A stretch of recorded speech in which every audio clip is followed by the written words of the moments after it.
کافر ہو، چاہے فاسق ہو، چاہے فاجر ہو، چاہے یہودی ہو، چاہے نصرانی ہو، چاہے عیسائی ہو، انسان ہونے کے اعتبار سے وہ اشرف المخلوقات ہے۔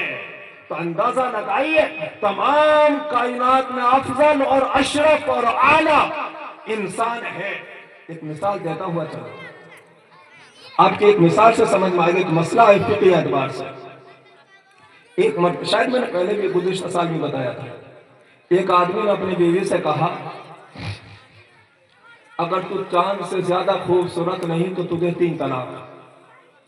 یہ پریکٹس مت کرنا، کبھی میری جملے کی پریکٹس کرو تو، پریکٹس کے لیے نہیں بتا رہا میں، کبھی تمرین مشق کرنے لگا اس جملے کی۔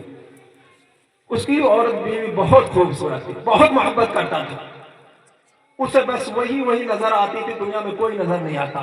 جوش میں آ گیا، تمہارے جیسا کون ہو سکتا ہے؟ بس بے ساختہ زبان سے نکل گیا اگر تم چاند سے زیادہ خوبصورت، بہت حسینہ جمیلہ تھی، فرمایا اگر تم چاند سے زیادہ خوبصورت نہیں تو تمہیں 3 طلاق کہہ تو دیا۔ بعد میں سوچا اپنی عقل کے اعتبار سے اہل علم نہیں تھا، ارے چاند تو کتنا خوبصورت ہوتا ہے، میری بیوی اتنی خوبصورت کہاں ہے؟ 3 طلاق ہو۔ مسئلہ جانتے تھے، وہ غیر مقلد نہیں تھے، وہ امین والے نہیں تھے، وہ شکراوا والے نہیں تھے، میں آپ ڈنکے کی چوٹ پر کہہ رہا ہوں، یاد رکھ لینا نویدہ والے، 3 طلاق دینے کے بعد بیوی حرام ہو جاتی ہے۔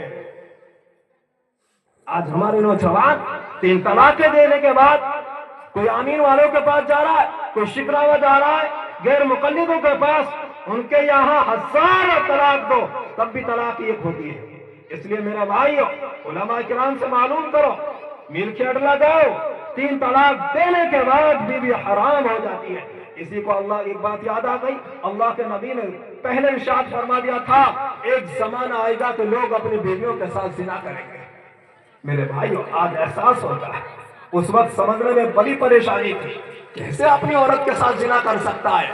زنا ایسے ہی ہوگا، بہت ساری شکلیں ہیں، ان شکلوں میں سے ایک ہے، شکل یہ بھی ہے 3 طلاق دینے کے بعد بیوی کو اپنے پاس رکھے گا، لوگ سمجھیں گے بیوی ہے، نکاح ہوا پڑا ہے، نکاح کے اندر ہے، لیکن میرا عزیزو اس نے شراب کے نشے میں وغیرہ وغیرہ موبائل پر دیکھ کر یا کسی بھی طریقہ سے 3 طلاق دے دی۔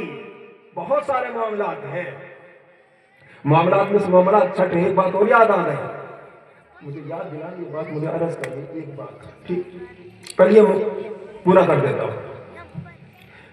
ایک زمانہ آئے گا کہ لوگ اپنی بیویوں کے ساتھ زنا کریں گے، وہ اسی طریقہ سے معاملہ ہوگا۔ اب بات آگے سمیٹتے ہوئے چلیے، اب علماء کے پاس گیا، 3 طلاق ہو گئی کہ نہیں ہوئی؟ وہ جانتا تھا ایک مجلس کی 3 طلاق ہو جاتی ہیں، وہ غیر مقلد نہیں تھا، یہ بات آپ سمجھ گئے ہوں گے۔ چھوٹے امام صاحب سے کسی سے ملے، اس نے کہا بھائی چاند تو بہت خوبصورت ہے، تمہاری بیوی اتنی خوبصورت کہاں ہے؟ 3 طلاق ہو گئی۔ اس نے کہا معاملہ گڑبڑ ہو جائے گا، میں اس کے بغیر زندہ نہیں رہ سکتا، محبت کی ہو جائے گا۔ اگلے سے پوچھا اور پوچھا اور پوچھا، کئی آدمیوں سے پوچھا، بہت بڑے عالم کے پاس گئے، اس نے کہا آپ کی بیوی کو طلاق نہیں ہوئی۔ بس وہ اپنے گھر آ گیا، اسے یہ ایک مولانا ملے، کیا رہا؟ فرمایا کوئی طلاق نہیں ہوئی، کیا دلیل دی ہے؟ فرمایا دلیل میں نہیں جانتا، مجھے تو اپنا مسئلہ معلوم کرنا ہے۔ پھر اور ساتھ لے کر دوبارہ سے گئے، یہ حضرت دلیل کیا ہے؟ فرمایا خود خالق کائنات نے قرآن کریم میں ارشاد فرمایا لَقَدْ خَلَقْنَا الْإِنسَانَ فِي أَحْسَنِ تَقْوِيمٍ، ہم نے اس کائنات کے اندر، زمین و آسمان کے اندر سب سے زیادہ حسین و جمیل، سب سے زیادہ خوبصورت انسان کو پیدا فرمایا ہے۔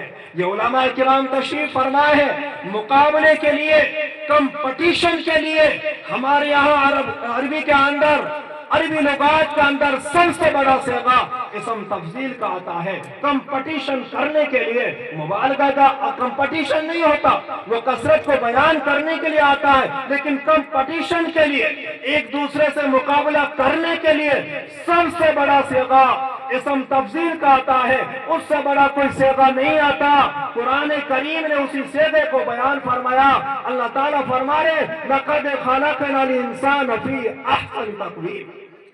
اب اندازہ لگائیے، پتہ چلا انسان چاند سے بھی، سورج سے بھی، ستاروں سے بھی، قطب سے بھی سب سے زیادہ خوبصورت اللہ تبارک و تعالیٰ نے پیدا فرمایا ہے۔